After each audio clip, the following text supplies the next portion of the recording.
இந்த பகுதியில பெண்களுக்கான பாதுகாப்புலாம் எந்த அளவுல இருக்கு? நைட்ல எல்லாம் போயிட்டு வர மாதிரி இருக்கா? போலீஸ் வசதிலாம் எந்த அளவுக்கு கொடுத்துருக்காங்க?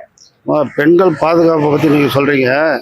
நாங்கள் ஆண்கள் பாதுகாப்புக்கு அச்சுறுத்தலாக இருக்க மாதிரி பயப்படுறோம். எங்கள் வீட்டு பசங்க வேலைக்கு போயிட்டு வர வரைக்கும் எங்களுக்கு நிம்மதி இல்லை. பசங்கள்கிட்ட சொல்லி அனுப்புறது, எப்பா எங்கே போனாலும் கஞ்சி அடிச்சுட்டு அலையிறானுங்க, ஏதாவது பசங்க ஏதாவது பேசுனாலும் நீ பக்கத்தில் கூட நிற்காத, வந்துரு, நீ வர வரைக்கும் ஆஃபீஸில் பிறப்பிட்டானா வீட்டுக்கு வந்துட்டானான்னு கேட்க வேண்டிய சூழ்நிலையில் இருக்குது.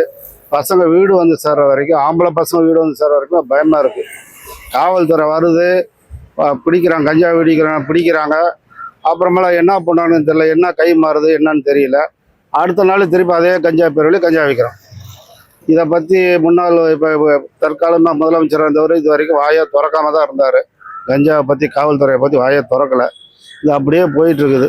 எங்கெங்கே தப்பு நடக்குதோ எல்லாம் தெரியுது, போகிறாங்க, பிடிக்கிறாங்க, அது என்னென்ன கை மாறுதுன்னு தெரியல. திருப்பி அந்த தவறு நடந்துக்கிட்டே இருக்குது.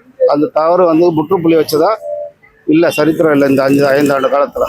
அதெல்லாம் கரெக்டாக நைட்டு 12 வரைக்கும் போகலாம் வரலாம். லேடிஸுங்கெல்லாம் எல்லாம் ஸ்டோரில் வேலை பார்க்குறாங்க, அந்த கடைங்கள்லாம் வருவாங்க தைரியமாக, ஒன்றும் பிரச்சனை கிடையாது. நல்லா தான் இருக்குது, அதெல்லாம் பிரச்சனையே கிடையாதுக்கா.